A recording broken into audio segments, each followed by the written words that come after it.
Hello, ladies and gentlemen. Please, without wasting much of your time, please, the EFCC boss, Mr. Olani Beku Olukoyede, is the EFCC boss, Economic and Financial Crimes Commission. Yesterday, he told us that the institution made one of the largest seizure of all time by EFCC. And he rightly told us that EFCC had this seizure in Abuja, an estate. The total area of the estate where the estate is sitting is 150,500 square meters. And the number of duplexes they have inside that estate is 753 duplexes inside the estate. And the estate is situated in 109 cadastral zone in Abuja. So the point here is that we just want to go straight to the point so that you understand where we're going. You see, we don't trust EFCC at all. Do you understand? After saying this, he expects us to clap for him for doing this. What has happened about the seizures that EFCC has done in the past? Over 20 years, they have been seizing things, trying to clean up fraudsters, 419 guys, corrupt people, politicians, all the money they recovered. What have they done with that money? And the federal government is still looking for money. So we don't believe in that. And the funny thing is that Mr.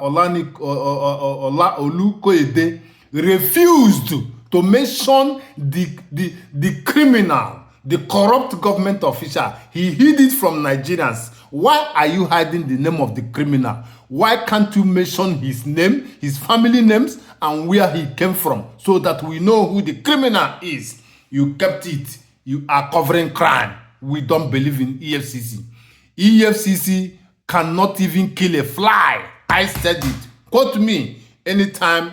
And when you ask me, I'm going to give you reasons why I said it. It is not an insult. The one that is breaking my head now is Yahaya Bello. Do you know that after months of searching for this criminal called Yahaya Bello stole 80-something billion naira and he went into hiding. EFCC has spent so much money looking for him, going everywhere, laying low to find him. Do you know the funny part of it?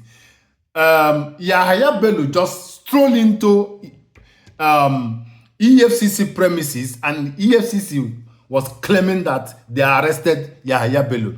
Yahaya Bello was coming to EFCC premises unhandcuffed. He was not unhandcuffed.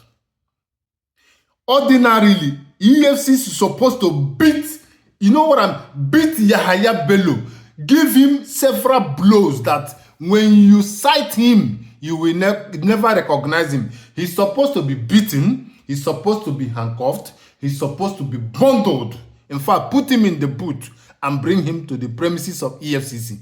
But they brought Yahaya Bello on a very clean white sultan, laughing, putting hand in his pocket, greeting people, hailing people, and even people we are telling him, sir, welcome, sir, welcome, sir. You can imagine what goes on in Nigeria. That is why I don't believe in Nigeria. And I will never believe in Nigeria. You cannot force me to believe in Nigeria. Why?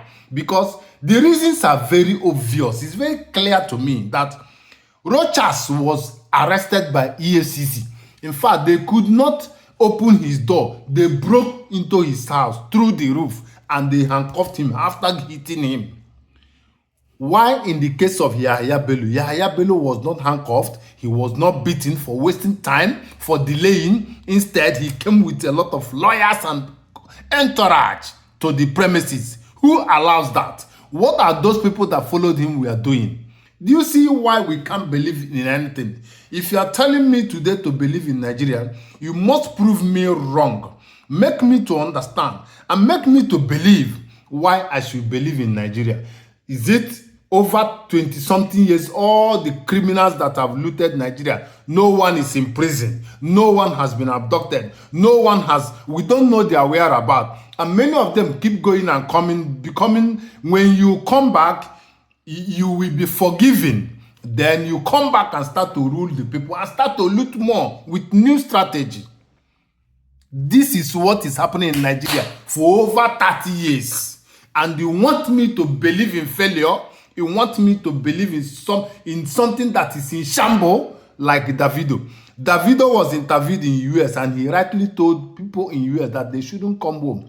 That Nigerian economy is in shambles. Are you blaming him? Some motherfuckers, idiots, we are blaming him, trying to attack him. Why would you attack him? Is Nigerian economy not in shambles? You want me to believe that all is well? When you go to the borders, go to the embassies, go to every country, go to France and see how your people are sleeping on the street right now. As I'm talking now, the weather is cold and your people are on the streets right now. Mr. President was in France.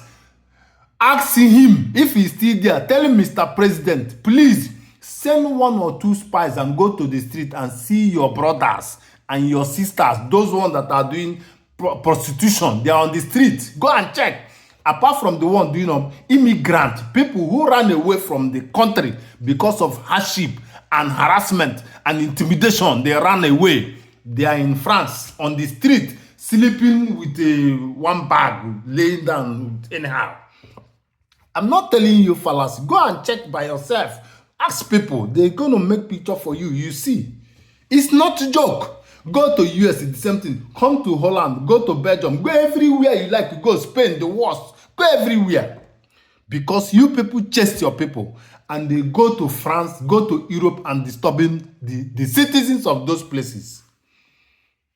Because of corruption, because of incompetence.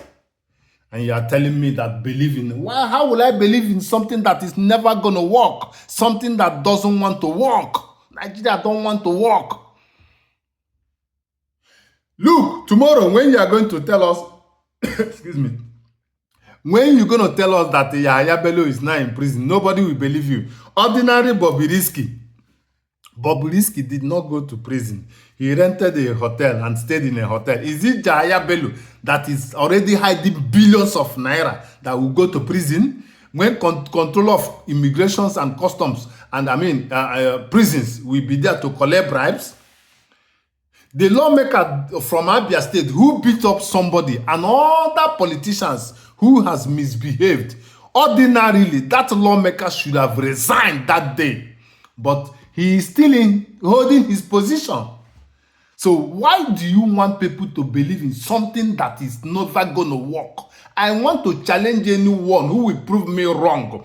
Prove me wrong. If you hear me, if you are in this my channel, if you even come across my video, prove me wrong that Nigeria is going to work. And tell me how Nigeria will work with these anomalies, with this incompetency everywhere. Just tell me, please. I want to hear you.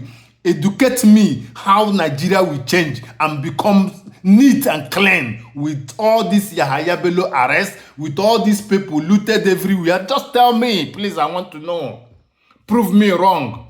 Is it by saying Nigeria will change? Nigeria it will be good tomorrow. How? I want to know how. I want to know. There are no jobs, there are no food, nothing is working, no electricity. Tell me how Nigeria will work with these corrupt entities everywhere. Tell me. Do you know my story? Do you know where I'm coming from?